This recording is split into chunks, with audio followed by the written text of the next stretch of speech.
I will stand upon my watch and set me upon the tower, and will watch to see what he will say unto me, and what I shall answer when I am reproved.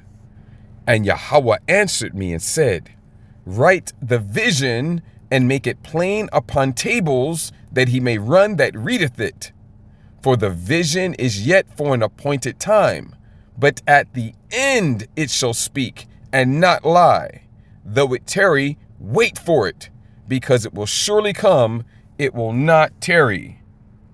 Behold, his soul which is lifted up is not upright in him, but the just shall live by his faith. Yea, also, because he transgresseth by wine, he is a proud man, neither keepeth at home, who enlargeth his desire as hell, and is as death, and cannot be satisfied, but gathereth unto him all nations, and heapeth unto him all people. Shall not all these take up a parable against him, and a taunting proverb against him, and say, Woe to him that increaseth that which is not his! How long? And to him that ladeth himself with thick clay. Shall they not rise up suddenly that shall bite thee, and awake that shall vex thee? And thou shalt be for booties unto them? Because thou hast spoiled many nations, all the remnant of the people shall spoil thee, because of men's blood, and for the violence of the land, of the city, and of all that dwell therein. Woe to him that coveteth an evil covetousness to his house, that he may set his nest on high, that he may be delivered from the power of evil. Thou hast consulted shame to thy house by cutting off many people, and hast sinned against thy soul. For the stone shall cry out of the wall, and the beam out of the timber shall answer it. Woe to him that buildeth a town with blood, and establisheth a city by iniquity.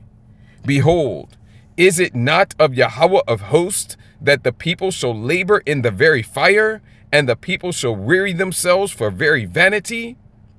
For the earth shall be filled with the knowledge of the glory of Yahweh, as the waters cover the sea.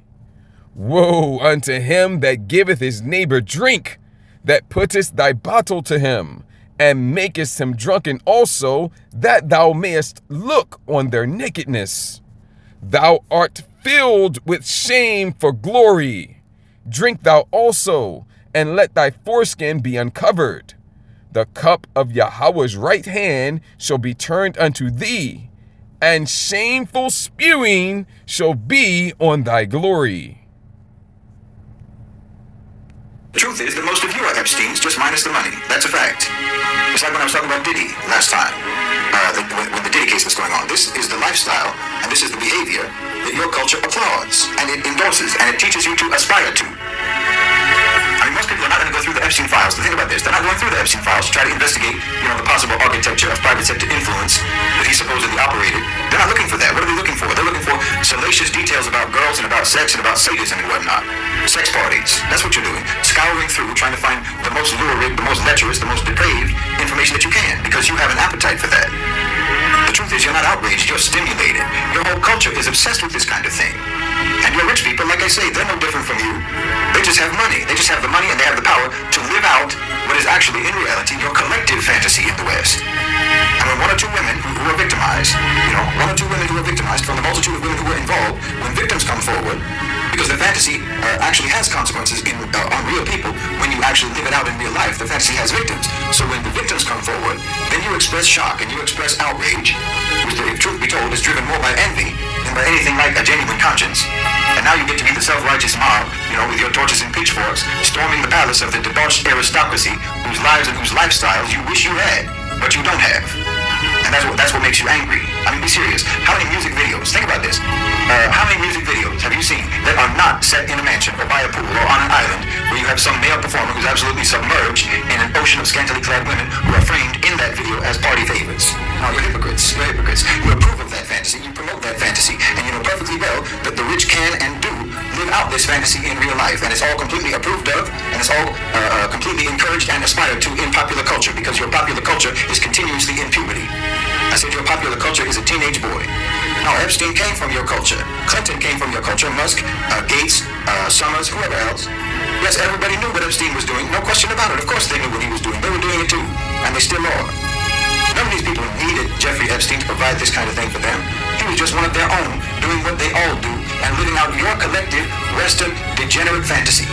That's a fact. I've talked about this before. We all know you're like this. Everyone in the world knows that you're like this. You can act shocked, you can act disgusted as much as you want, but no one believes you. No one believes you who knows anything at all about your culture, who knows anything at all about your history, and who knows anything at all from their direct experience of your character. You were like this in every country. You were like this in every country that you invaded and that you colonized. You were like this on your plantations. Yes, you lived out your fantasy, your Epsteinian fantasy with African women on your plantations. I said the founding fathers of your country are the original Epstein list. So what are you talking about? You lived out your fantasy in Congo. You lived out your fantasy in Kenya, in Namibia, in Algeria, in the Philippines, in Korea, all across Indochina. You lived out that fantasy in Haiti, in Iraq, in Afghanistan. Now, you've been Epstein all around the world, and you're Epstein right now. In fact, your whole population, you don't want to hear it, but it's true, your whole population is either an Epstein, a pre-Epstein, or a wannabe Epstein. And that's the most interesting thing about this whole thing to me, to be honest. This is actually the most interesting thing. The absurd performance of moral outrage. You do it all the time. And you act as if Epstein is unique. And again, it's just like what you do with Hitler. You know, the brand name of absolute evil is Hitler, even though he was absolutely par for the course as a Western leader. Hitler wasn't special, and neither was Epstein. They're par for the course. But you have to make these selective villains, you know, these selective villains who are entirely actually in reality run-of-the-mill. But you have to make these selective villains tokens of evil that you can hate, precisely so that you can deny how run-of-the-mill they are. You have to prove how good you are by how much you revile them. You need to prove that these people are absolute anomalies, that they're abnormalities, that they're distinctly vile and distinctly repulsive, so that you can obscure how common and unremarkable their vileness and their repulsiveness in your society actually is. Even though, like I said, they're living the lifestyle and engaging in behaviors that your mainstream popular culture upholds as living the dream. I mean, this is the official aspirational lifestyle goal of your whole society. And now you want us to believe that someone who is actually living that dream, that collective, Western, perverted, degenerate dream, is some sort of a freak anomaly, and your whole... Maybe y'all with another video this time. Barakatha Yahweh, Barakatha Yahweh Shai, Barakatha Yahweh, Barakatha Yahweh Shai, Barakatha Yahweh, Barakatha Yahweh Shai, Barakatha Yahweh, Bahashim Yahweh Shai Ba, Racha HaKodash, Kol Thapa Arath, Hawad Wahaloyim, Ratwatham Yadla, Allahayanawa, Yahweh, Bahashim Yahweh Shai Ba, Racha HaKodash. And what I just said in the Lashon Kodash being the ancient Paleo-Hebrew, or in other words, the true biblical Hebrew for holy tongue or language. And what I just said is, all glory, honor, and praises abundantly and continuously to our power, Yahweh, the true name of our Heavenly Father, who the world ignorantly and incorrectly calls God, in the name of His only begotten Son, our Savior, our Messiah, our Deliverer, Yahweh Shai, HaMashiach, who the world ignorantly and incorrectly calls Jesus Christ, in, or in other words, through the Holy Spirit. Double honors to the apostles and elders of Great Millstone. Much peace, love, and respect to the brothers teaching and pushing this truth out the four corners of the earth, to the hopeful elect, the 144,000 and the 1/3, as well as the rest of the elect scattered abroad amongst the heathen nations to the four corners of the earth, east, north, south, and west. To you I say, Shalom. This is your brother Ra'ib Tazadakwa coming back at you again, all through the spirit and power of Yahweh, Bahashim, Yahweh Shai, with another lesson. Yahweh Ratazah. It's going to be edifying and encouraging for you Achim, brothers, and any Achwath, sisters that may be listening and or watching. Now, first thing I'm going to say is that this isn't in transit. I am on the road, so if there's any pauses, hesitations, or delays, you know why. And I do appreciate your patience and understanding in that regard, and say Thawada, which is the ancient Paleo-Hebrew for thank you. Thawada, I say Thawada, which is again thank you in the ancient Paleo-Hebrew. I say Thawada in advance.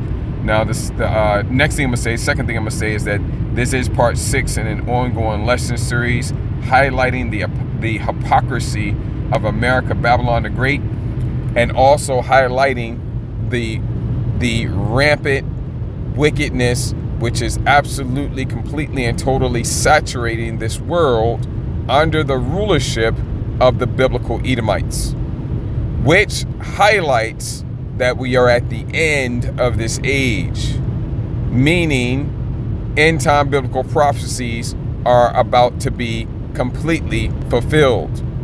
And specifically, the Revelation 13 badge, verses 16 through 18 being made mandatory, and the Third World War,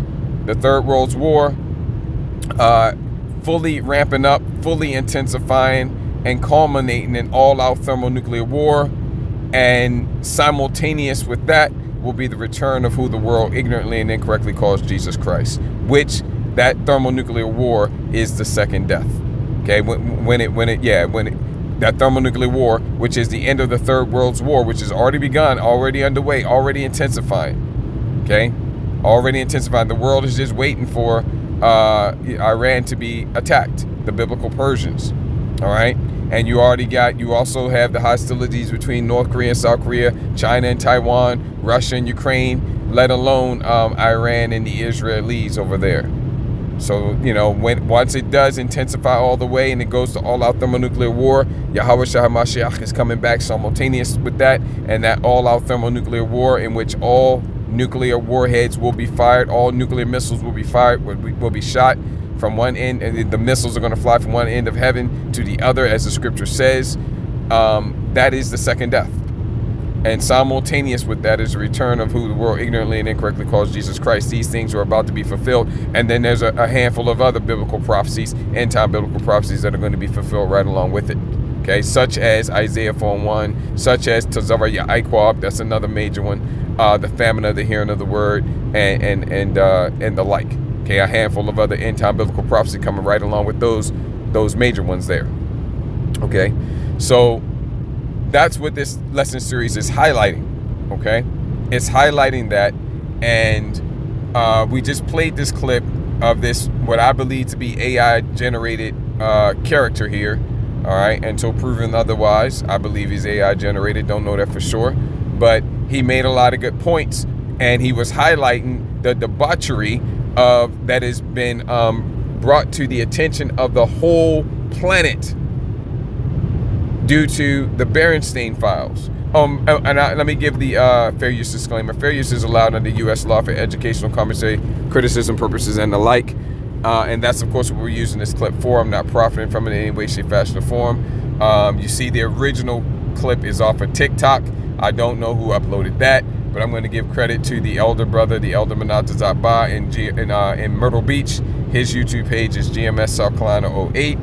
And the title is Berenstain Files, Americans Have Selective Moral Outrage and Are Sinful Hypocrites. America, Babylon the Great, the most hypocritical nation ever. And that is one of the main highlights. But another highlight that has arisen in the spirit, particularly over the past 2 or 3 parts, this is part 6, so about the middle of this lesson series, is how this highlights also and really makes it clear that we're at the end of this age and this world system is about to be destroyed. That we're in the time of the second death. So that's the second thing that we're highlighting. Now, all the debauchery of these Berenstain Files is being broadcast and focused on by the whole planet. Okay, as the AI dude I believe anyway, was saying, the whole world knows that you're Berenstain. You've been Berenstain all around the world. You've been Berenstain here. You've been Berenstain there. You've been Berenstain there. You've been Berenstain here. The whole world knows. Nobody believes you that you're outraged over these things that are being brought out. Which the things that are being brought out in the Berenstain Files is it's really a type of psychological op. It's really a bit of I suspect strongly that it's an initiation. It's intentional. And that's the reason why the things that are being brought out in the Berenstain Files are very, very limited, very, very abridged. The depth of the depravity goes much much, much, much deeper than what's being divulged to the public in the Berenstain Files. And yes, that may be hard to believe because you say, well, they're talking about, eating. I think I just found out today the code word that they use for people meat is jerky. So not only so you say, well, I'm hearing about them eating people meat, and I'm hearing about them eating even IESs and all of this. So how can it be much more depraved than that? It is. You have no idea. They're letting out what they want to let out, and I strongly suspect it's an initiation ritual. They did say that the price of admission to the November Whiskey Oscar will be that you pledge allegiance to Lucifer, okay? And they have just like they do psychological OPSs, they also have initiation rituals. They don't announce it to you. You don't know it's an initiation ritual. It's an announcement. Ta-da! We're the wicked. We're Satanists. We're Lucifer. We are Lucifer. We're Satanists. We're Luciferians. We worship all these false deities, and we do wickedness like this. And they let you know that, and that they put you on notice, and that's you're initiated. You're initiated. Okay? And you don't revolt against this system. You don't do anything. You might say a little something. You might not say a little something, but you're initiated. And the timing of it. So it's not just the amount of information they let out. That's part of it, because the amount of information that they let out is very, very little, but it's enough. It's enough to occupy your mind, so to speak. It's enough to do that, but they're not telling you everything, not even close. But then there's also the timing of it. It's the timing of the release of this information is intentionally chosen to mask and cover major moves that are being made on the geopolitical stage. Okay, again, like the wars, and also with the economies, and also with the Revelation 13 badge verses 16 through 18, which they're about to push very, very hard in accordance with biblical prophecy.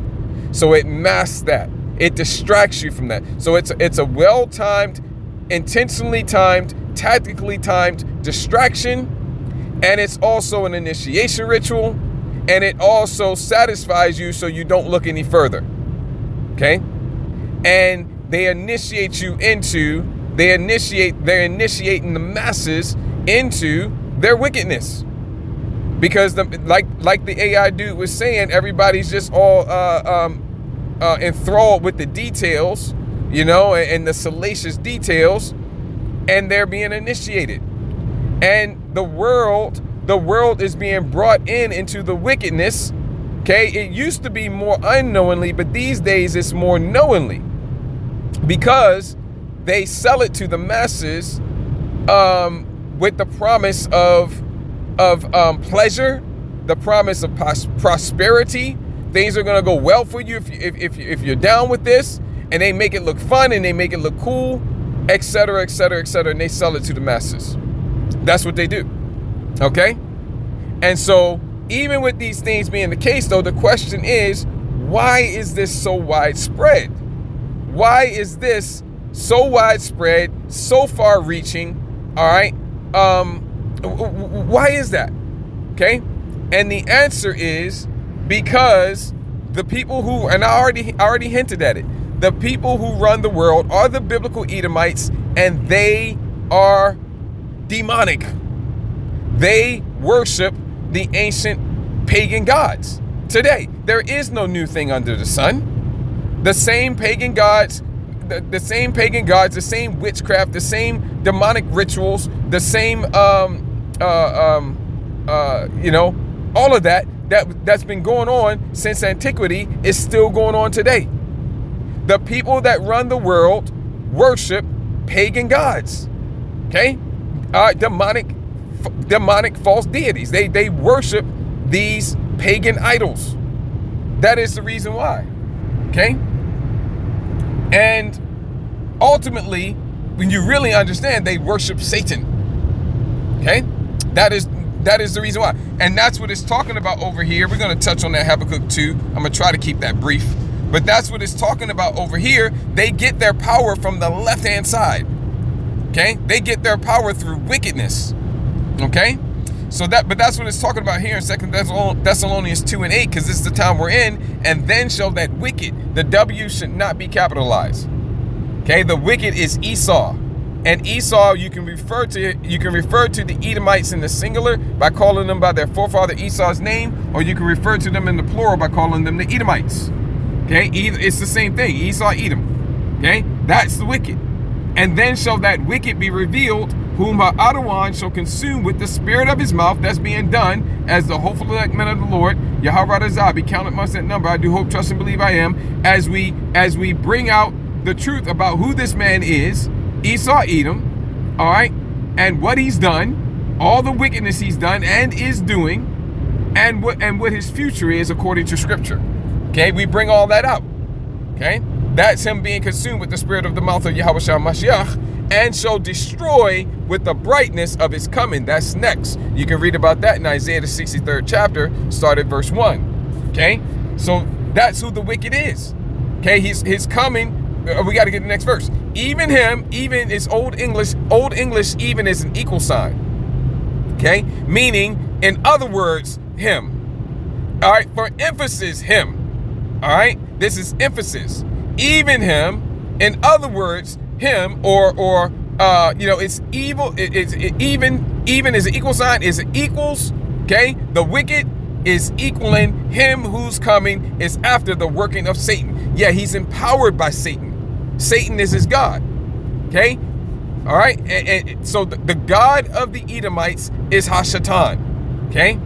They may put another label on her, or they may worship an interim deity, interim demonic deity or whatever, but their power source ultimately on the left-hand side is the chief left-hand side, the top left-hand side angel, the top left-hand side demon, which is Hashatan, Satan, the spiritual demon Satan. And they get their power from the left-hand side, from Satan, with all power and signs and lying wonders. Okay?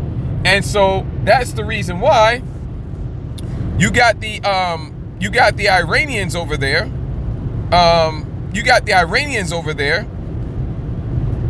And they're having some what do you want to call it? Festivals or pep rallies or whatever. They're having some type of ceremonies or I guess it's something similar to it. I'm not sure exactly what they call it.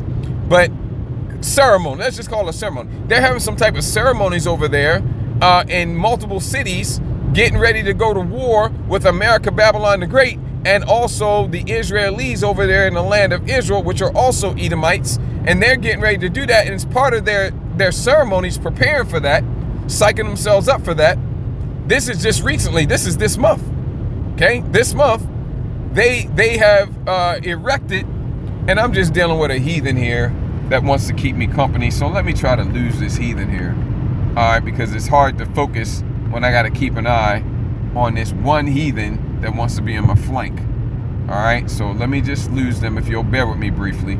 It shouldn't take too long. And I appreciate your patience.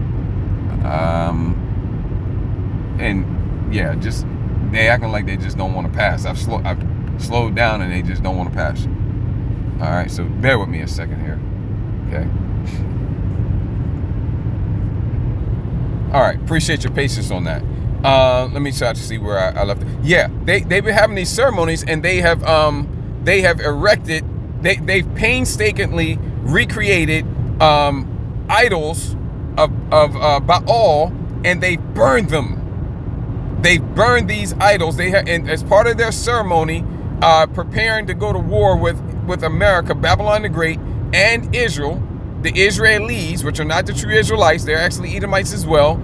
As part of their preparations to go to war, they've erected these Baal statues.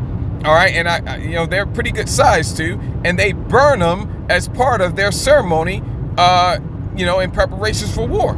And they're burning these Baal statues. And while they're doing it, they're chanting death to the great Satan. You should know who they call the great Satan. It would be the larger of those two. And death to the little Satan, which they call the little Satan.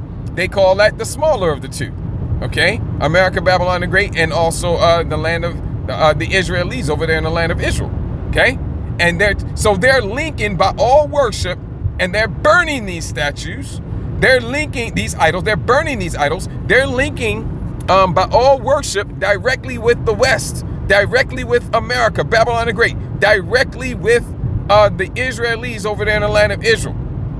Now, why would they be doing that? Because the whole world recognizes and knows the depravity of the West, specifically America, Babylon the Great, more specifically, but not just them, all of the West, but even more specifically, the biblical Edomites.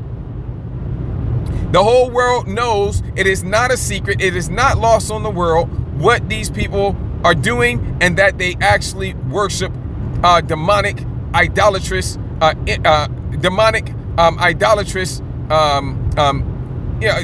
idols. Let's just go with that. That's not lost in the world. Iran knows this. That's why this is part of their ceremony in preparation for war. And you see right on the head of the Baal idol, you see right on the head, you see that 6-pointed star, which they very deceptively refer to as the Star of David. It is not the Star of David. It's not the Star of David at all. Okay? And you see they got it right there because that goes into that's actually tied to worship of their pagan idol. Okay? And I believe you can associate it with both Moloch and also Ramphon. But it may tie directly to the Ramphon. But I looked it up for you because I wanted to show you. Okay? Let me see here. Yes, I think this is the one. Yeah. This right here. Let me see. Is that the one I wanted to show you? No, let me take it back. Give me a second here. This is the... Here's the one I wanted to show you. Here it is. This one. And of course, there you go. Of course, and you can see it right there.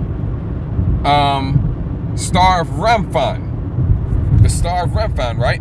It's not the star. It's nothing holy about that, man. That is a pagan, occultic, idolatrous symbol. And that's why they use it. And it goes into Saturn worship.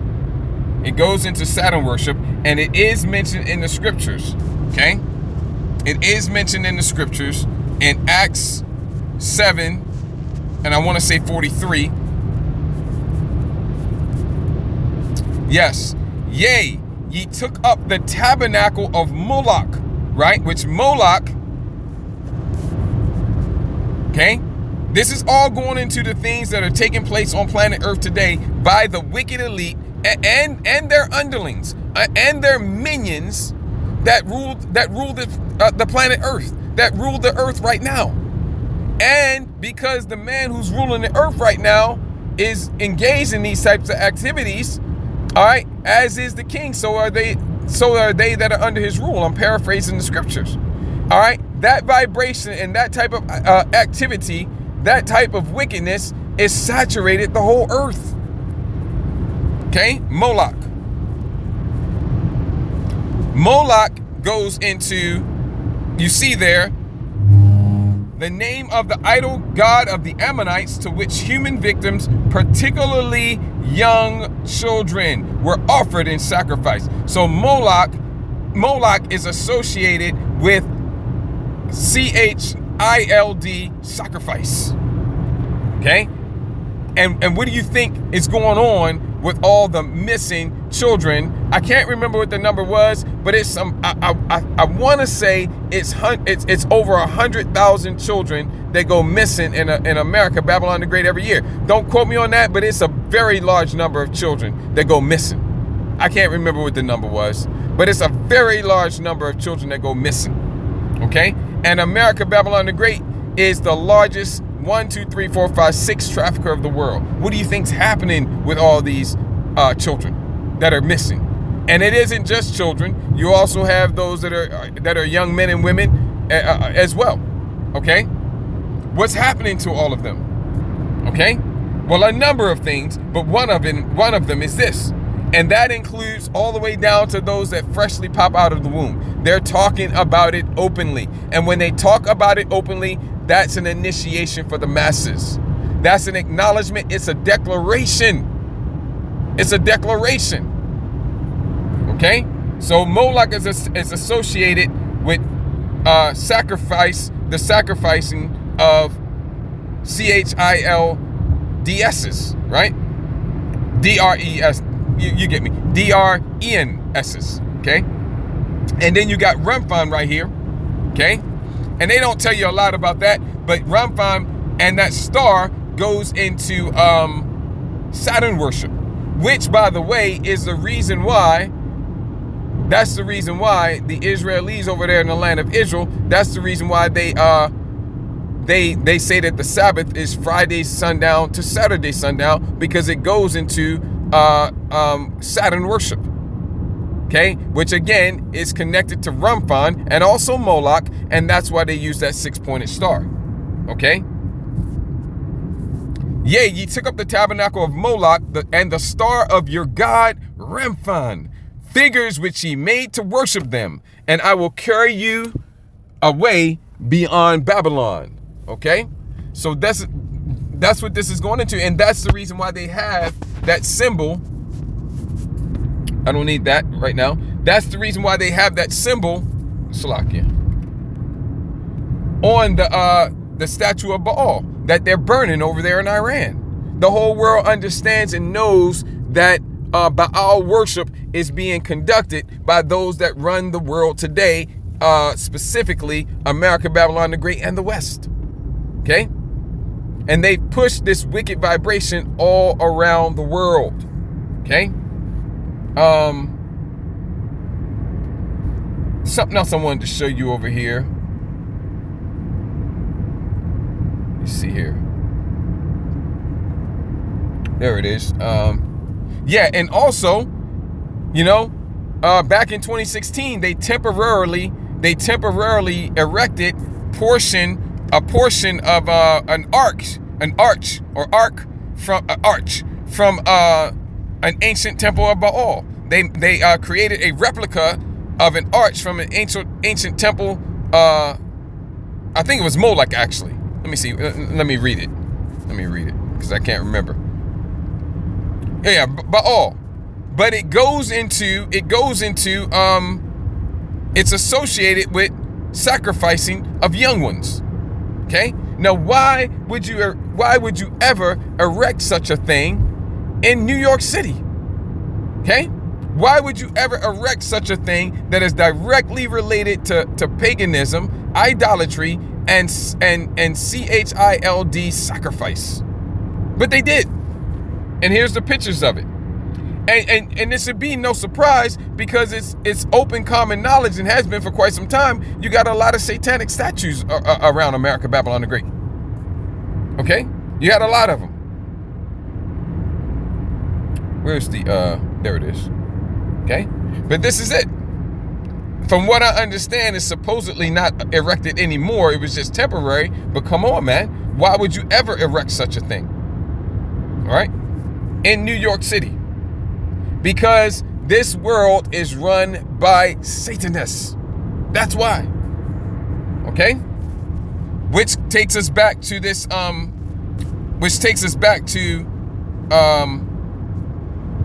you know, the 2 Thessalonians 2 and 8 and 9. But I want to show you this in Habakkuk 2. Okay? We didn't read the first, actually, no, we read the whole thing, because at first I wasn't sure how much I was going to read. Okay? Verse 4, I'm going down the road, Salakia. Okay? Verse 4 talks about, behold, his soul. Whose soul? Okay? You got to have the understanding. Okay? You got to have the understanding. There's a reason why in Romans the 9th chapter, 2 nations are mentioned. There's a reason why in Romans the 9th chapter, 2 nations are mentioned. And that's because those are the 2 special nations on the planet. All other nations are Isaiah the 40th chapter, our Father Yahweh says they're less than nothing to him. Less than nothing. And that leaves the two nations that are special. One of them is special in wickedness. We learn from Malachi the 1st chapter that he hates that nation. He hates that nation. They're not less than nothing. They matter to him. They matter to him because he hates them. That would be the biblical Edomites. Special nation in wickedness. And he hates them. And the hatred that our Father Yahweh has for the biblical Edomites is max level hatred. Max level hatred. Okay? And then you have the other special nation, which is the Israelites. That's us.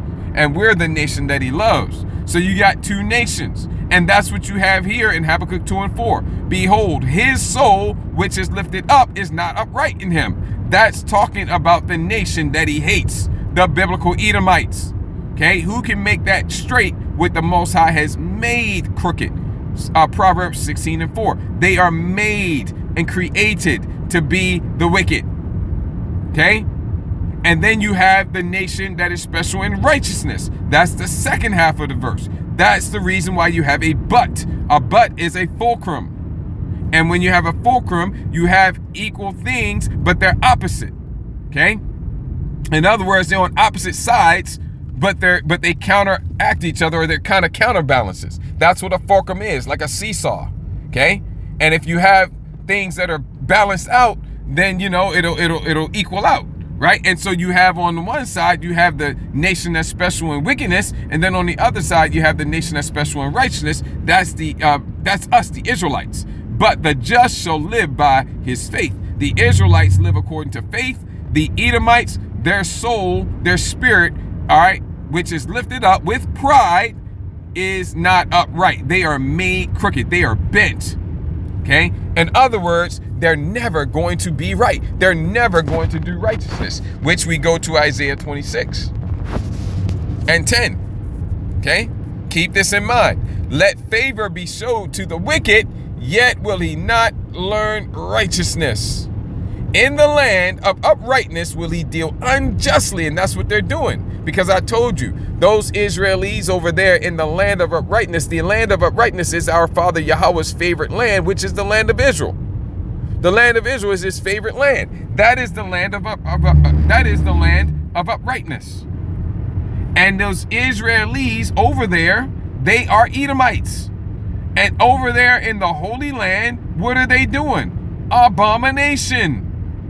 All manner of it. They have like the second or third largest alphabet abomination parade on the planet over there in the Holy Land.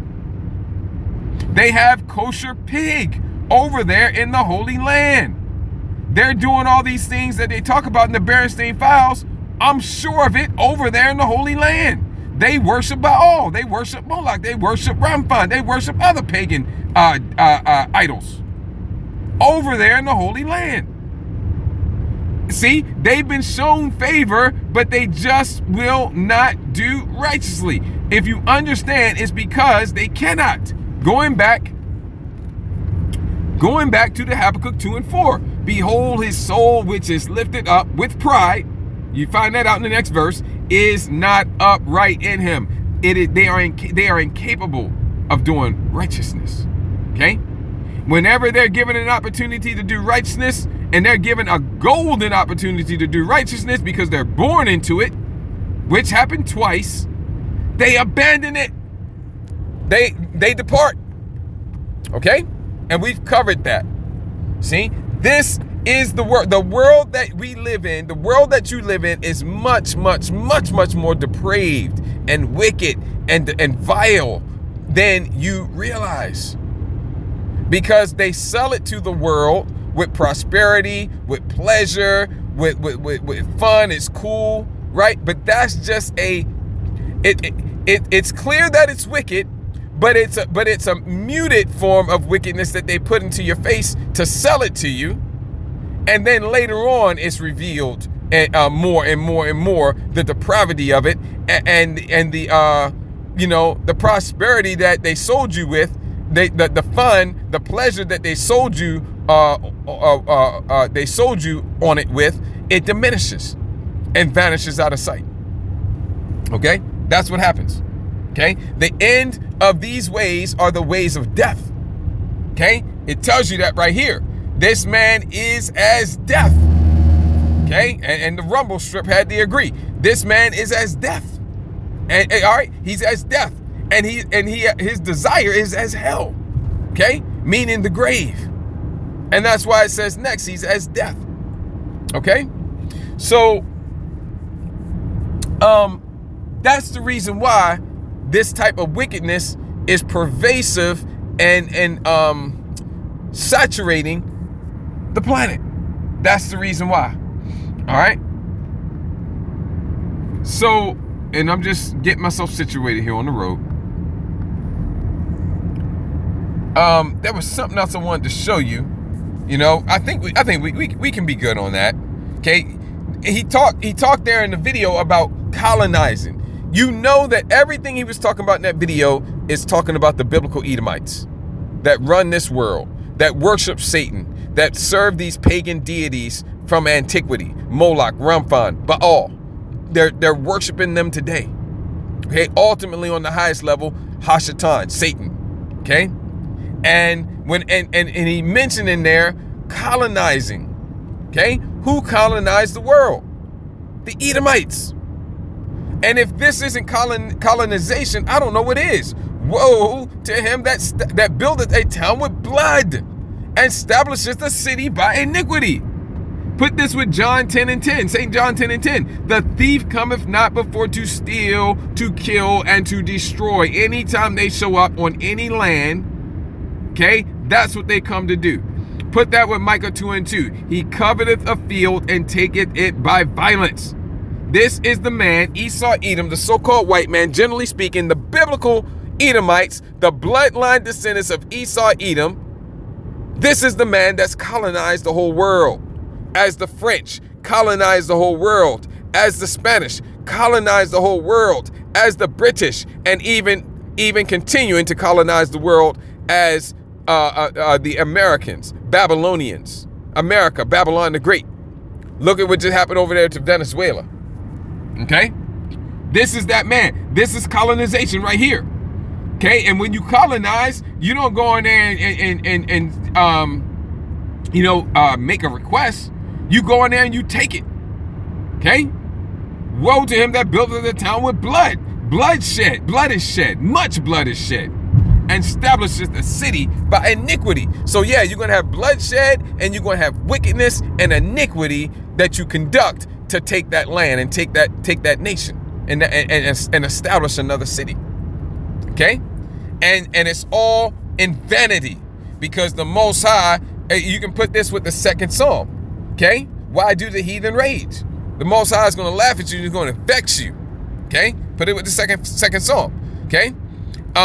Let's get to the point here in verse 16 though. Thou art filled with shame for glory, because it's being brought out. And everybody's seeing how vile this man is. Filled with shame for glory. Drink thou also, and let thy foreskin be uncovered. See, this links right up with Isaiah the 47th chapter. Okay, stand now with thine enchantments. Okay? But I'm not going to get it for the sake of time. Okay? Let thy foreskin be uncovered. He's exposed. The cup of Yahweh's right hand shall be turned unto thee, and shameful spewing shall be on thy glory. The reason why these activities are being conducted all around the planet, all right, on the highest level, all right, and let's just look at the Berenstain Files. It seems like everybody's involved. It's pervasive. Okay, who isn't? And you having a hard time to find anybody who's not involved. Okay, why is this so widespread? Because they serve Satan, because they're idol worshipers. Okay, that's why they're doing these despicable, vile practices, which they're not telling you not even close to all that they're doing. And what they are telling is very vile. Like I said, I believe it's part of an initiation ritual for the masses. I believe it is part of an initiation ritual for the masses. Okay, so let's Let's link this up with Wisdom of Solomon 12. Did I show everything I wanted to show here? I showed yeah, I think so. We can get rid of that and that. Let's link this up with Wisdom of Solomon 12 because,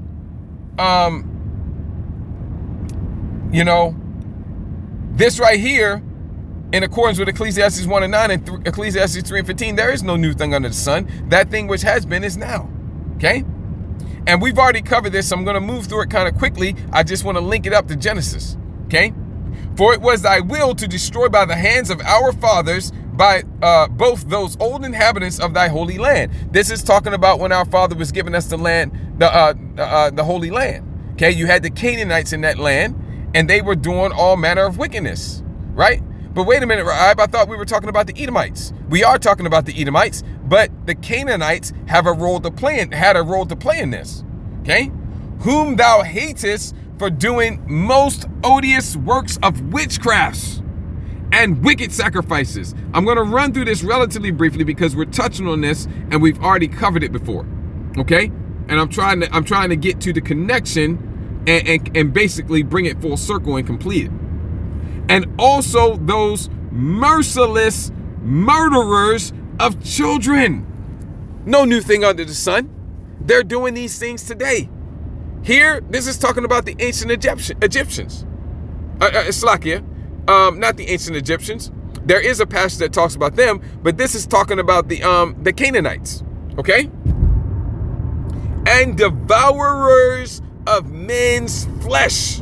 Okay? They're putting it out there that these activities are going on today. Okay? Murderers of children, devourers of man's flesh, and it's widespread, high level, the top levels of government, the wicked elite behind the scenes, the shadow government, all of that. Those that run this world, these are the things that they're doing. Merciless murderers of children, devourers of man's flesh, and the feast of blood. Okay? And they're not even hiding it anymore. Okay? They're doing it right in front of your face. I don't watch them, but from what I understand, these music video awards and all of this stuff, they're chock-a-block full. The performances they have, back when I used to watch them when I was coming up, the performances were more performances, and they might have a little something here and there. I'm sure they did, but it wasn't so much in your face and on the nose. Now it's just a straight up demonic ritual that they're doing for their performances at these music video awards and whatnot. It's just a straight up disgusting, vile ritual. And everybody who's watching it, they're being initiated. Okay? And that's what they're doing. Okay? Feast of blood. All right, with their priests out of the midst of their idolatrous crew, and the parents that killed with their own hands souls destitute of help. In other words, the parents were killing their own children. Same thing today. I'm telling you, you have no idea the depths of the depravity. Just because what you're hearing about is jaw-dropping doesn't mean it doesn't go much deeper. It does. Okay? And this is why our Father Yahweh is getting ready to bring it into this world. Okay? Because the same conditions that were on the earth during the time of the flood are on the earth now. And the same cause as well. If there's an effect, there's a cause. And you have the effect where the intents and the thoughts of every man's heart outside of the elect is only evil continually all the time. Just like during the time of the flood. And the earth is filled with violence, moral, ethical, spiritual, and physical violence. And all flesh is corrupted. It's the same thing, and it's the same cause. The cause back then was that the ways of Esau, Edom had saturated and polluted the whole earth, and it's the same thing today. The ways of Esau, Edom has saturated and polluted this whole earth. He's the man in charge. And you got the same cause, and you got the same effect, and you're going to get the same judgment, which is a death. The only thing is a different manner of death. Back then it was by water, now it's going to be by fire. Okay? And you read on down, And it says here, because this is talking about the Canaanites, and that's why we were commanded not to do the same things that they were doing, all right, when the Heavenly Father gave us the land. But I want to highlight this one verse down here. Bear with me.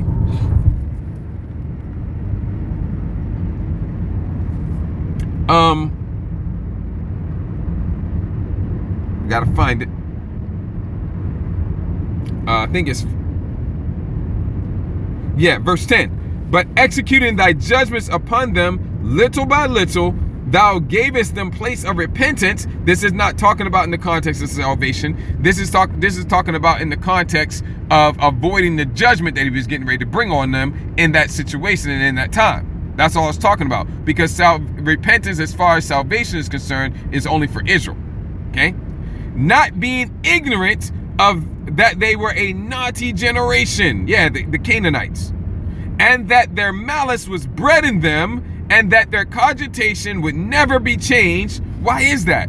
For it was a cursed seed from the beginning. In other words, from the beginning of this situation here, they were cursed. The Canaanites. Okay? Neither didst thou for fear of any man give them pardon for those things wherein they sinned. So what about this curse though? Okay, and bear with me. I'm gonna pause it so I can pull over because I'm going down a long and windy road at night in the dark, and I gotta pay attention to the road, and I'm getting some heavy precepts right here. So I'm gonna pause it for a second until I can pull over, and Yahweh I'll finish it then. Okay, so I pulled over, and I want to get into what it says here in Wisdom of Solomon 12 and 11, referring to the Canaanites. For it was a cursed seed from the beginning, and then bring it full circle and tie it into Esau, Edom. Okay, so it was a cursed seed from the beginning, and that's talking about what took place over in Genesis, the 9th chapter. Okay, so we go to Genesis 9, and this is after the flood, and we're going to go down to the end of the chapter, and we're going to find out what it's talking about the Canaanites being a cursed nation. And let's go to, let's pick it up at 18. And the sons of Noah, let me see, what was the word in again? It says seed, but talking about the Canaanites. And the sons of Noah that went forth of the ark were Shem, which Shem in the Hebrew, it's with an A, Sham or Sham. Okay, S-H-A-M, and it means name. I'm going to show you that right now. Okay, Sham with an A, S-H-A-M, and it means name. Also goes into fame, reputation, etc. Okay, and you'll see that it has a root word, but the root word is exactly the same. Okay, even with the vowel points. It's exactly the same. It's very similar to the words for serpent, very similar to the two words they have for serpent, which are also very much the same, and which means that it really should just be one listing, and you should just have multiple definitions because it's the exact same word. Okay, and it goes into, if you was to click on that, you would see that it would also mention reputation, fame, glory. It has name first, but it's also reputation, fame, glory, memorial, and monument. Okay, exact same word. They really should have both definitions here. Okay, I guess they, no, because they do that. I was about to say maybe because it's an actual literal name, but you see that in other places where it can be an actual literal name, but they still put the other definitions as well. All right, but anyway, and what's significant about Shem is that the chosen lineage went through Shem. Okay. The chosen lineage went through Shem, and we ran through that, and starting with Shem, going down his descendants, and we got down to Nahor and Terah, and Terah was the father of Abraham. Or his name at first was Abram, and then his name was changed to Abraham, and then Isaac and Jacob, the 12 patriarchs, and we ran through that. Okay, so the chosen lineage. Now, other nations went through Shem as well. The Edomites are Shemitic. Okay, the Elamites are Shemitic, the Ishmaelites are Shemitic, The Moabites and the Ammonites are Shemitic as well. There's multiple nations that are Shemitic. There are multiple nations that went through each of these sons of Noah. But the chosen lineage had to go through one of the three sons, and it went through the son whose name was named Shem. Okay, and that's because the name was passed down through Shem. The chosen lineage went through Shem, and so the name and all of that went through Shem because the chosen lineage went through Shem. So, and then you also, one of his descendants is going to be Eber, and that's where you get the word Hebrew from. Okay, so you got Shem and you got Eber, and that's where you get the Hebrew from. And so everybody that all the nations that go through Eber, they're all Hebrews. Like the you have the Hebrew Israelites and you have the Hebrew Edomites. Okay, both the Israelites and the Edomites go through Eber. Okay, and same thing with the Moabites and the Ammonites, which are descendants of Lot. Okay, all right, they come out of Lot. Although Lot is a son of God, Lot is an Israelite. Okay, he's spoken of in 2 Peter, the 2nd chapter.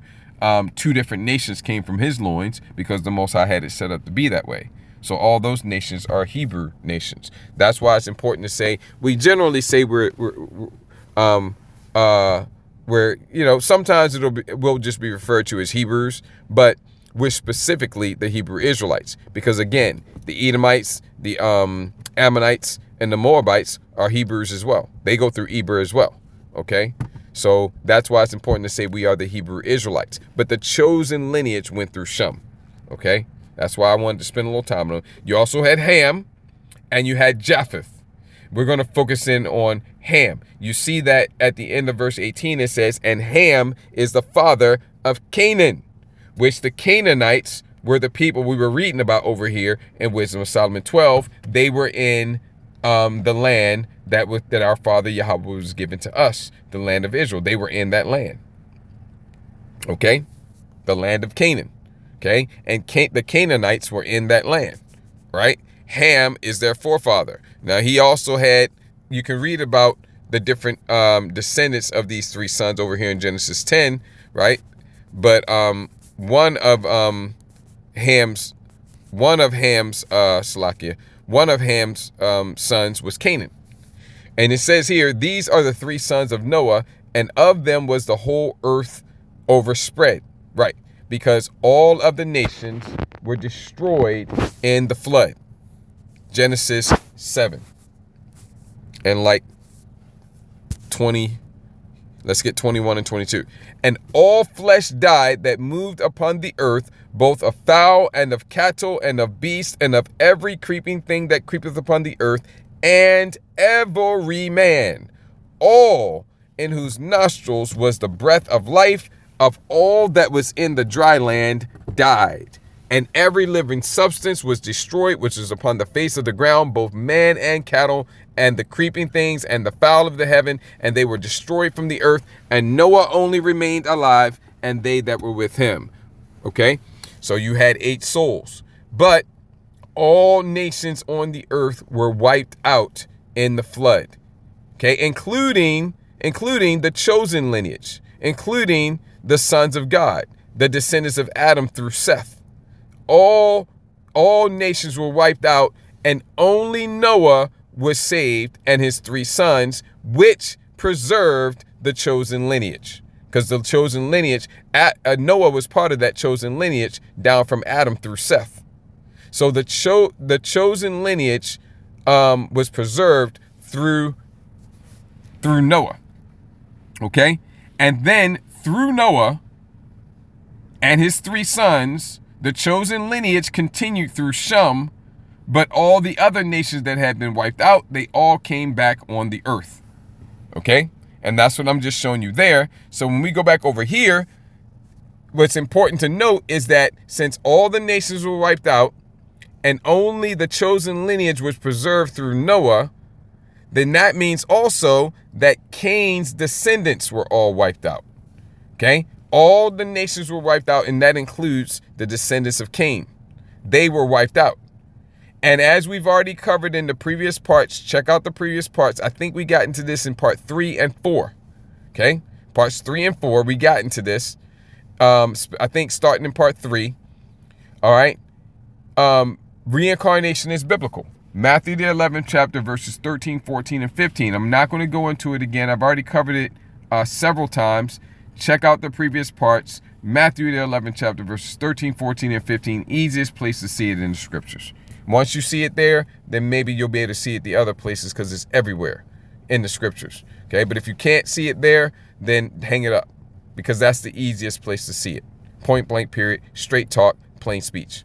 Okay, so I'm bringing that up again because before Esau was Esau, he was Cain. And before Esau was Cain, he was the serpent in the garden. We've covered all of this. Adam and Eve weren't the only two people on the planet. Okay, check out the previous parts. I'm not going to go into it all again right now.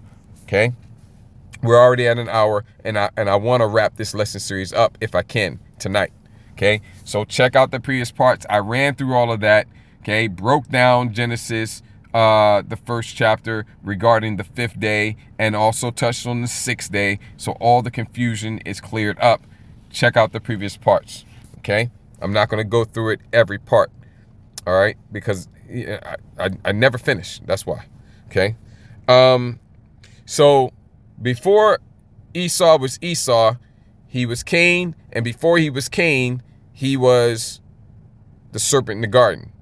And in the garden, we already covered this. That's why I'm running through it briefly. I've already covered this. He was practicing witchcraft. All the things he's doing today, he was doing all of those things back in the garden. That's his thing. That's what he do. That's what he do. That's what he was involved in and engaged in. The same thing he's doing now, that's what he was involved in and engaged in the garden. Okay? And then he came back as Cain. But as it says over here, again, one more time, Isaiah 26:10, let favor be showed to the wicked. He is the wicked. The serpent in the garden is the wicked, was the wicked.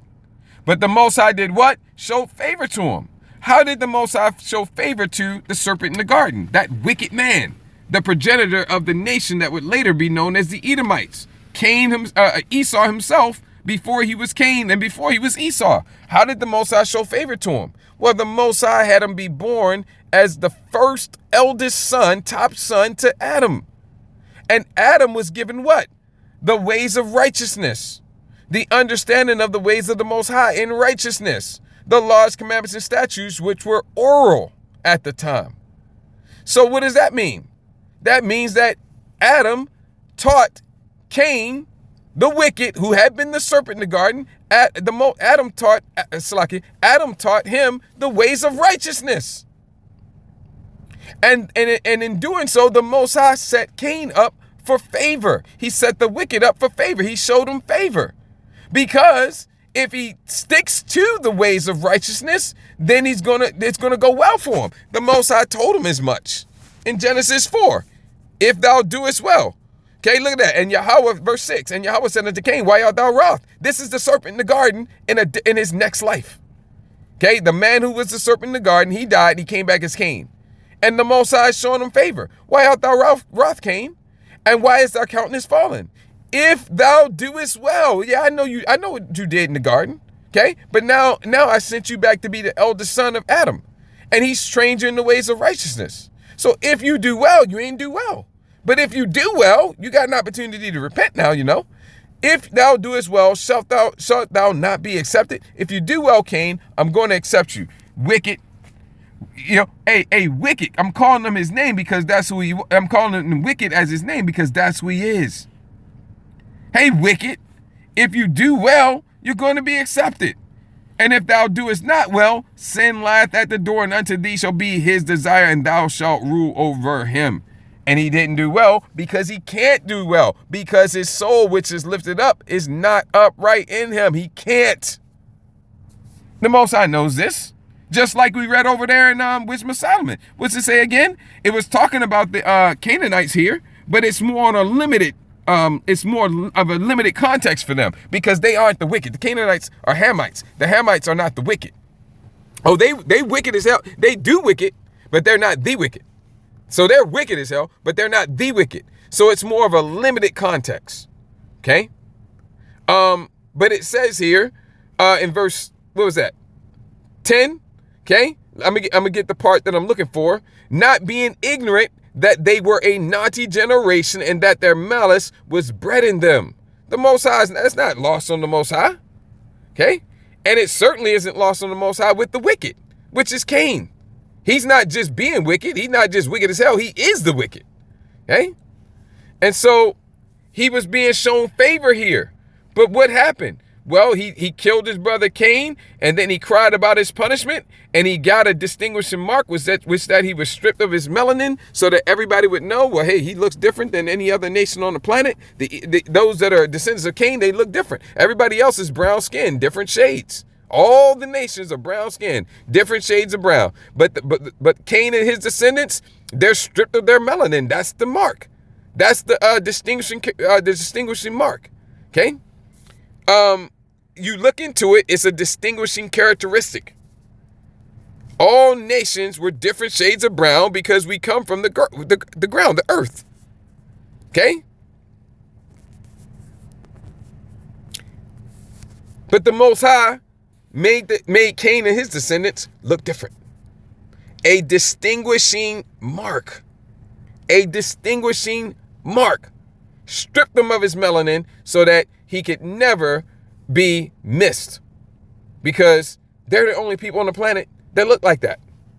The Most High set it up that way. Genesis 25 and 25. That's why Esau came back that way.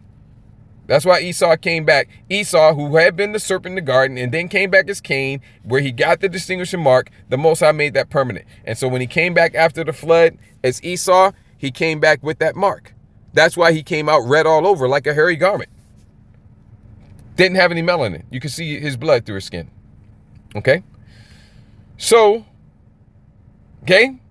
What happened when Cain, even though he was shown favor, what happened after he killed his brother, and then he cried about it, then he got his protection, because everybody was going to know, oh, this is Cain. All right? This is Cain right here. I can't touch him. The Most High has, said that anybody touch him is going to get vengeance sevenfold. And I don't want that vengeance, so I ain't touching him. And I know that this is Cain and one of his descendants because he's got that red skin. No melanin. Okay? Once he got that, meaning nobody was going to kill him, and that's why Lamech was boasting down here. Okay? Lamech said, down here, Lamech said, if Cain shall be avenged sevenfold, truly Lamech 70 and sevenfold. So he was bragging and boasting. He ain't got to worry about nothing. They can just kill at will. Okay? Which is what they were doing. And the ways of Esau Edom, the violence, the witchcraft, the debauchery, the fortune telling, all of that, the divination, all of that absolutely saturated the planet, leading to the flood. It's the same cause and effect today. Same cause and effect today, leading to the second death by fire. But I'm showing you right here is that favor was shown to the wicked, as when he was Cain, favor was shown to him, and he left. He didn't want nothing to do with it. Verse 17, Cain knew his wife, verse 16 rather. Okay, once he got the protection, and Cain went out. You see, he got the protection in verse 15. And Cain went out from the presence of Yahweh. He left. So in other words, that's when he officially abandoned the ways of righteousness that he was learning from his father Adam. He was already rebellious. He didn't obey. And then he killed his brother. But he officially abandoned it in verse 16. This ties directly into St. John 8 and 44. I'm not going to get it for the sake of time. Okay? But then he was shown favor again when he was born as the eldest son to Isaac. And what did he do again? He did the same thing. He abandoned the ways of righteousness. We're going to get to that in a second. Okay? But you say, were those the only two times he was shown favor? If they were, that would be enough now, wouldn't it? But no, he's been shown favor 3 more times, of a different sort, though. Because when he was born as Esau, the Most High rejected him then. Okay? Okay? How do we know? Hebrews, is it, was it 7 and 12?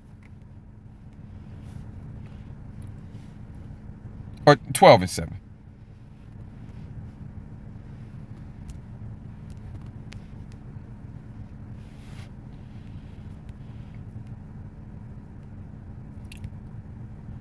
Where is that? Yeah, it's 12 and 16 and 17. Okay? I'm going to get straight to the point for the sake of time. We're at hour and 10, and I still got more I want to get. Okay? Okay? We'll get the whole thing. It's only 2 verses. Lest there be any fornicator or profane meaning outside of the temple, rejected, reprobate, that's what profane's getting into, as Esau, who for one morsel of meat sold his birthright. So the Most High saw what he did in the garden as the serpent. Then the Most High we don't have his name. His name doesn't matter. He's referred to as a serpent. The Most High hid the true meaning of that. You're only going to get it from the prophets. People going around thinking it was an actual little snake. But the Most High knew what he did in the garden. The Most High knew what he did as Cain. And the Most High knew what he did as Esau. And the Most High said, that's it, he's rejected. Okay? But the Most High still showed him favor, though.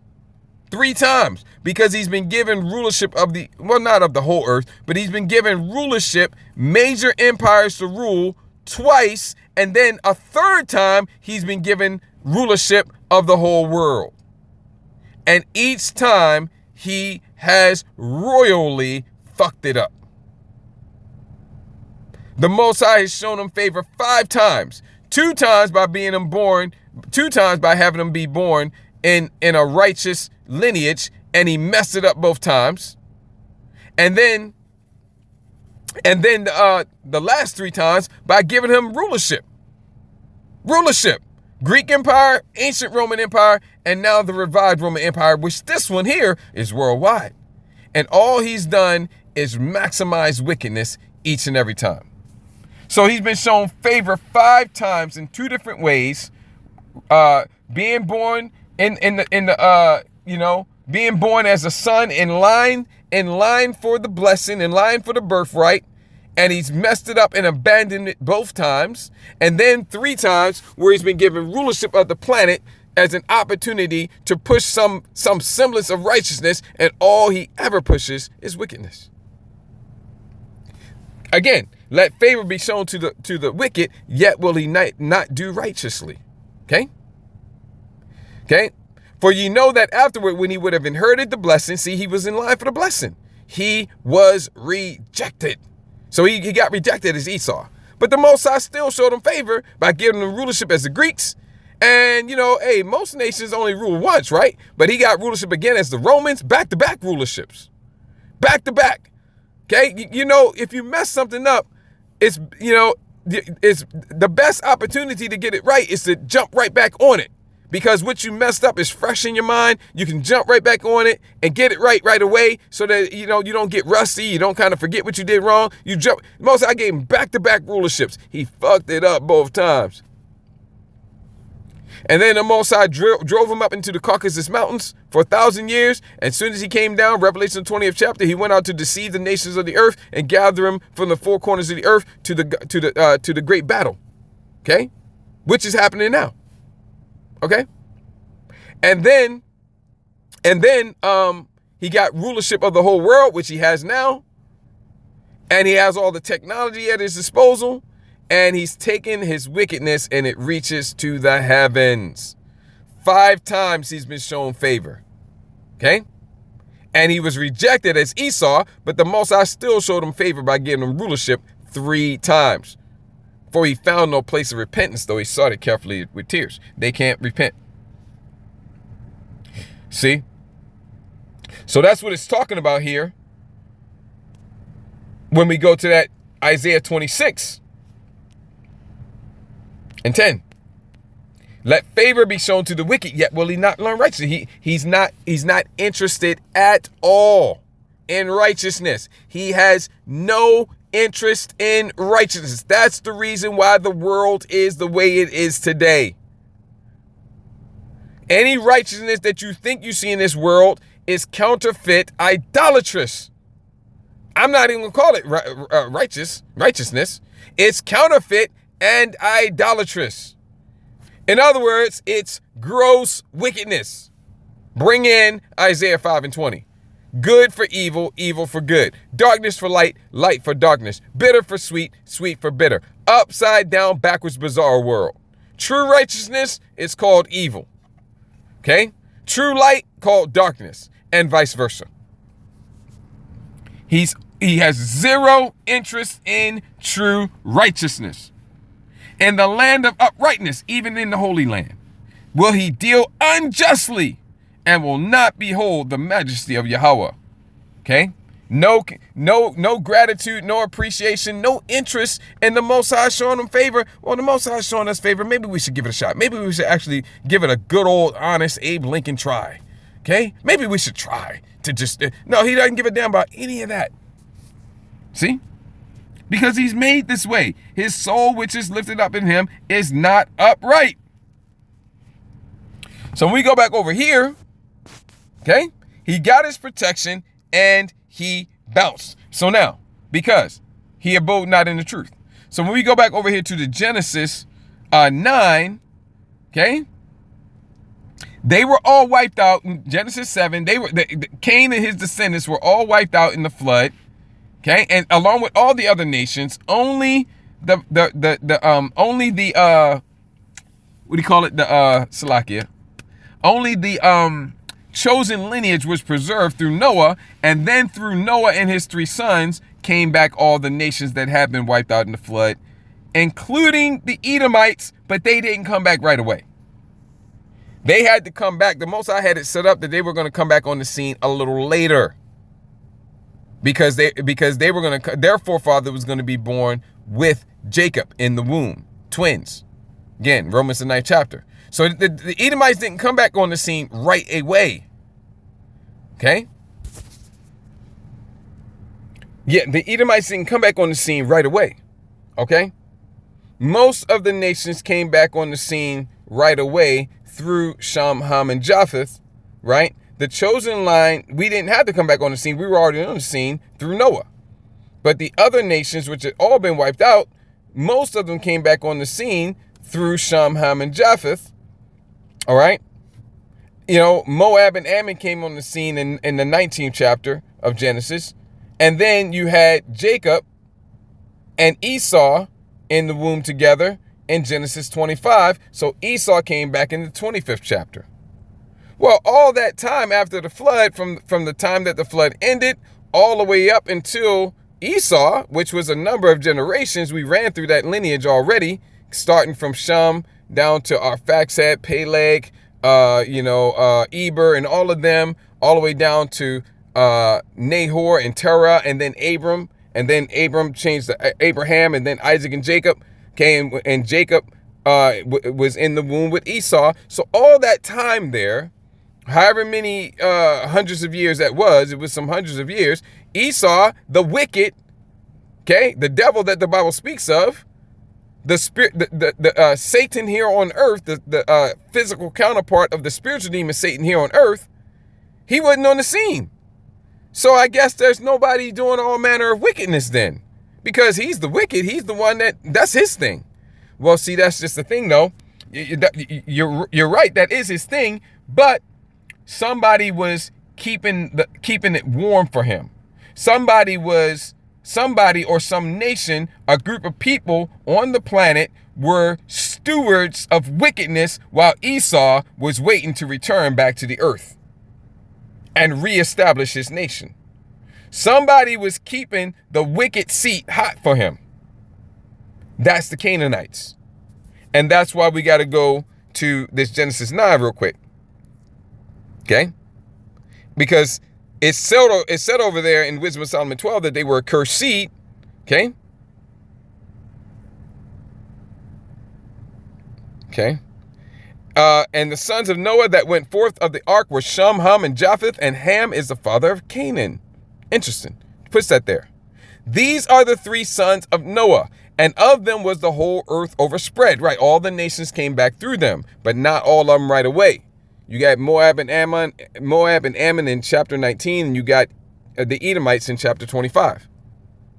And Noah began to be an husbandman, and he planted a vineyard, and he drank of the wine and was drunken, and he was uncovered within his tent, his nakedness. And Ham, the father of Canaan, saw the nakedness of his father and told his two brethren without.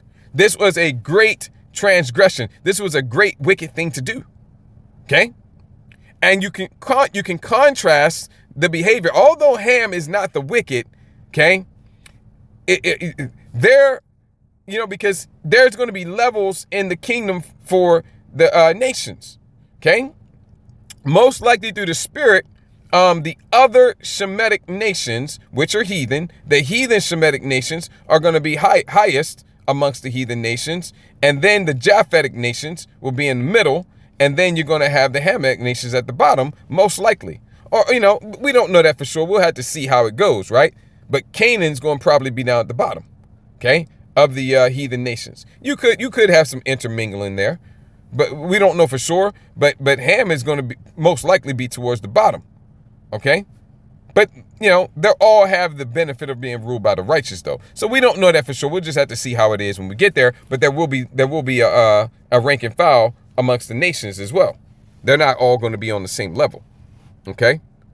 Let me see here. And Ham, the father of Canaan, saw the nakedness of his father and told his two brethren without.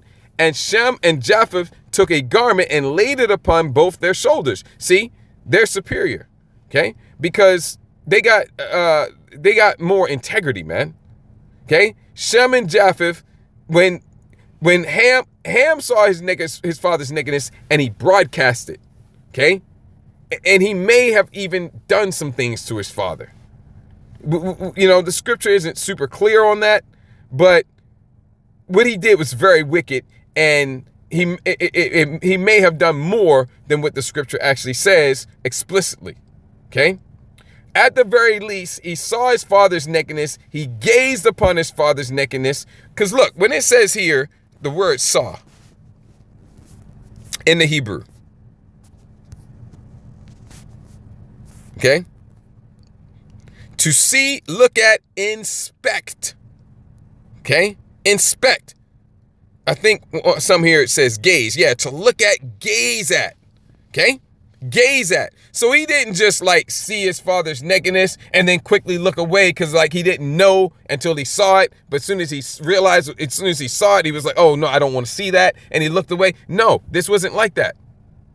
See, he gazed at it. And he may have even done some things as well. Okay? But then not only that, he went and told his brothers. And this wasn't like, hey, brothers, we got to do something about it. No, this is hey, you know what I did? I just saw, this, that, there, and another. It was more of a gossiping type of a thing. Okay? Broadcasting his father's nakedness. Okay? Contrast his behavior with the behavior of Shem and Japheth. And Shem, let me see here. And Ham, the father of Canaan, saw the nakedness of his father and told his two brethren without. And Shem and Japheth took a garment and laid it upon both their shoulders and went backward and covered the nakedness of their father. See the difference there? That's what sons ought to do. Okay, that's what should have been done by Ham.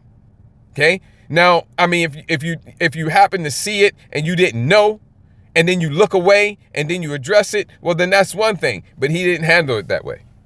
Okay? Shem and Japheth already knowing what the deal was because they've been told by Ham. They already know. So they just got the sheet. Okay? They got the sheet. They got the garment, whatever they had. And they just went in backwards and they didn't look upon their father's nakedness. And covered the nakedness of their father, and their faces were backward, and they saw not their father's nakedness. Let's find out what Noah did. And Noah awoke from his wine, and knew what his younger son had done unto him, and he said, cursed be Canaan. That's what it's talking about over here. See, for it was a cursed seed, the Canaanites, from the beginning. Yeah, meaning from the beginning of this situation here. Cursed be Canaan, a servant of servants shall he be unto his brethren. This is why I say they're going to be at the bottom. Okay? And he said, blessed be Yahweh, power of Shem. Right, because the chosen lineage goes through Shem, the name. Okay, and you see here that Noah knows the name. He uses the name of the father. That's why Lord is all in caps. And the name was passed down through Shem. Okay, and he said, blessed be Yahweh, power of Shem, and Canaan shall be his servant. The Most High, then he moves to Japheth. But notice he didn't say anything about Japheth, about Yahweh being the power of Japheth. He only says that about Shem because the chosen lineage goes through Shem. Okay? And eventually down to Abram, Abraham, Isaac, and Jacob. The Most High, but he does give a blessing to Japheth. The Most High shall enlarge Japheth. But Yahweh is not Japheth's God, power. And he shall dwell in the tents of Shem. So he's going to be higher than the Canaanites. Like I told you, there's a rank and file amongst the heathen nations. They're not all going to be on the same level. The Japhites, from what I'm gathering here, the Japhetic nations are going to be higher than Canaan. Okay? Whether that applies to all the Hamitic nations or not, we'll find out. But at least the Canaanites. And he shall dwell in the tents of Shem. Okay? So the Japhetic nations are going to be better off. And Canaan, they're all going to be servants to us. They're all going to be our slaves in the kingdom. They're all going to be our servants. But the Japhetic nations are going to be higher ranking. And Canaan shall be his servant. Okay?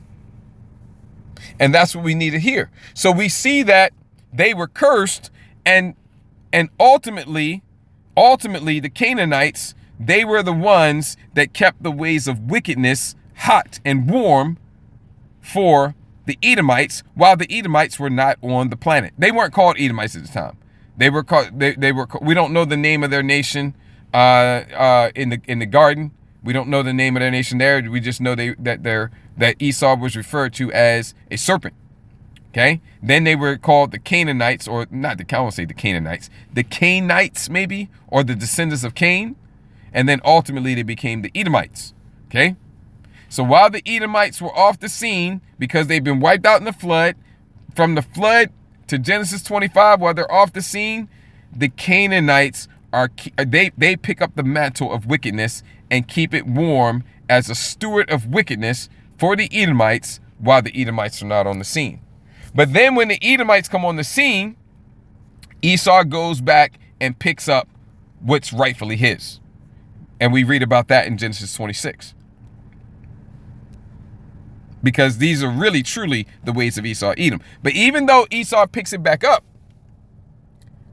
the Canaanites, they keep right on with it too, though. Okay, they keep right on with it too. All right, and that's the reason why they so fucked up over there. Okay, but it's not really theirs like that. It really belongs to Esau, starting with in the garden, because he was doing these things in the garden, and then he continued as Cain. But he was raised righteous at first. So he had to abandon the ways of righteousness, and once he did that, then he resumed his wicked ways fully. And then he was wiped out in the flood, so they had to wait till they came back on the scene. But he was born in righteousness again. He was born as a son. He was trained in righteousness, and he was born as a son of Isaac. So he had to, he lived that life, following, the instructions of his father, more or less, right? But once he abandoned that, that's when they picked back up with their wicked ways, and they got reacquainted with their old ways, because that's really what they're all about. And we can read about that down here, because who kept the ways of wickedness on the earth while the Edomites were off the scene? The Canaanites.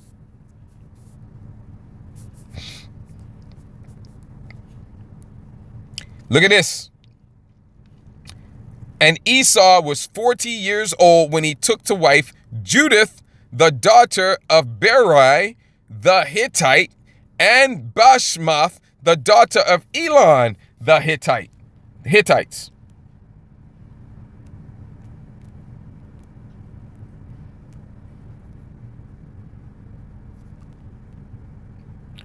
Descendant of Heth, right? The nation descended from Heth, the second son of Canaan. These were Canaanites.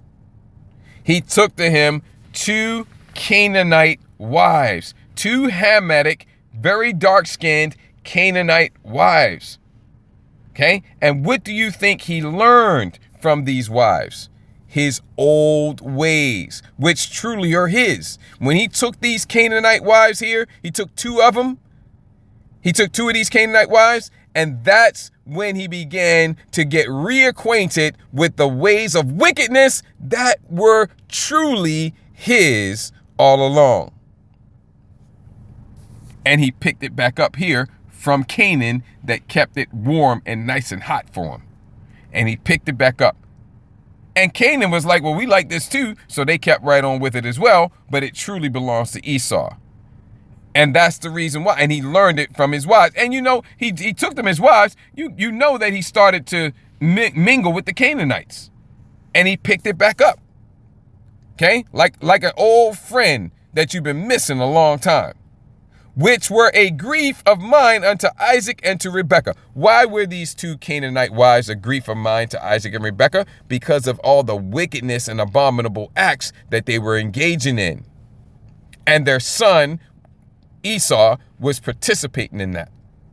And then ultimately, he just abandoned the ways of righteousness that he was raised in and trained in by his father Isaac. He abandoned it and fully engaged in the wickedness, which was what he was all about all along. So just as when he was Cain, he departed from the ways of righteousness, as Esau, he did the same thing. And it started with him taking these two Canaanite wives.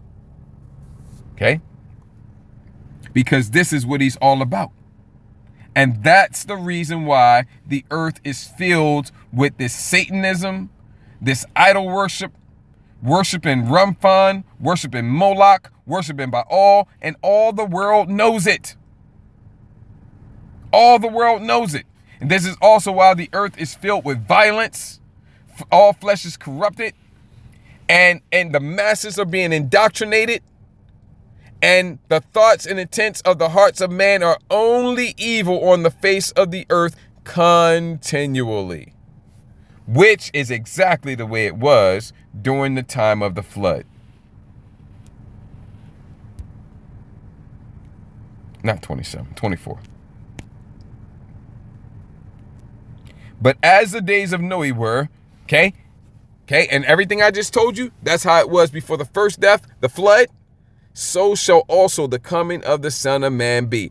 Let's look at the NLT. When the Son of Man returns, Yahushua is his name, it will be like it was in Noah's day. And I just told you what it's like back then.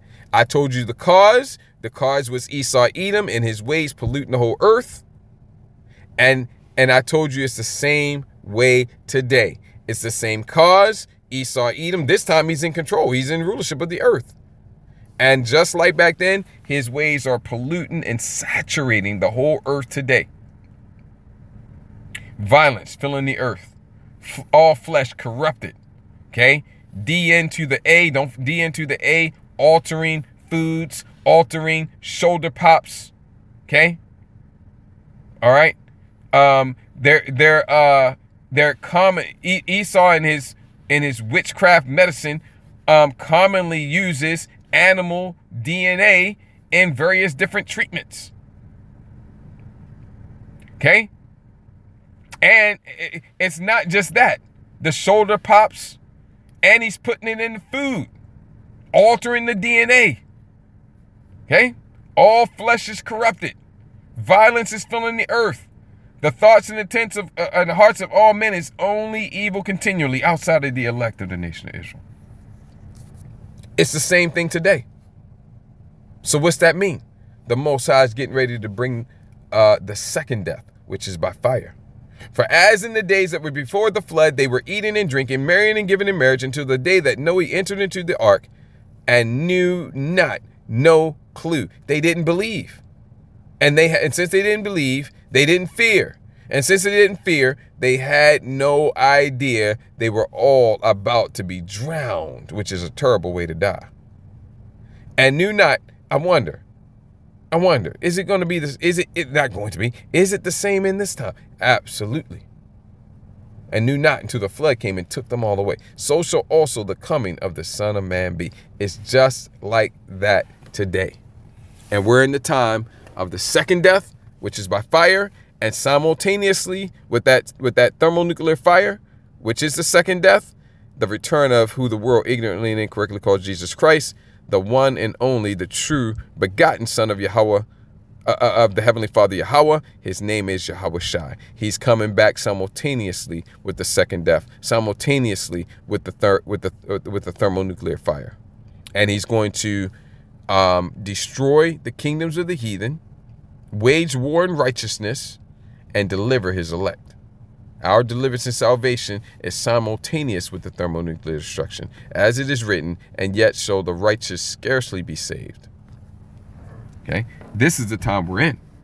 It doesn't get any more deadly. It doesn't get any more serious. All right. Okay, the same cause that led to the flood, the same cause that led to the effect that led to the flood, is the same cause today that's led to the effect of the condition and the state of the world today, which is highlighted by the Berenstain Files, which is leading to the second death. Okay, that's just one small thing. The Berenstain Files is just one example. You have a billion examples. A billion examples. It's just one. It's just one. I'm just mentioning that one because it's the hot thing right now. It's so many more. It's common garden variety. It really, if you really knew the total depth of the depravity, this one wouldn't even be worth mentioning. Okay? The earth is filled with violence. The thoughts and intents and hearts of men is only evil continually. All flesh is corrupted. When the Son of Man returns, it will be like it was in Noah's day. Okay? People didn't realize what was going to happen until the flood came and swept them all away. That is the way it will be when the Son of Man, Yahweh Shai is his name, comes. And he's about to come. That's the way it is right now. And the Berenstain Files should help you realize that, because that is being broadcast worldwide. The world sees it, and they know who's guilty, and they know why. Okay? But they don't understand the totality of it, what it means prophetically. And if you've been paying attention to this lesson series and you have ears to hear and eyes to see, then you do. We're at the end of this age. We're at the time of the second death. We're at the time of our deliverance and salvation. If you're an Israelite whose lineage, heritage, and bloodline through your fathers goes back to Abraham, Isaac, and Jacob, no matter what you look like, typically we would look like so-called blacks, Latinos, Hispanics, and Native Americans and Seminole Indians, but not in all cases. If your bloodline through your fathers goes back to Abraham, Isaac, and Jacob, you are an Israelite, and you need to repent right away, post haste. And you say, why? Because the kingdom of heaven is at hand.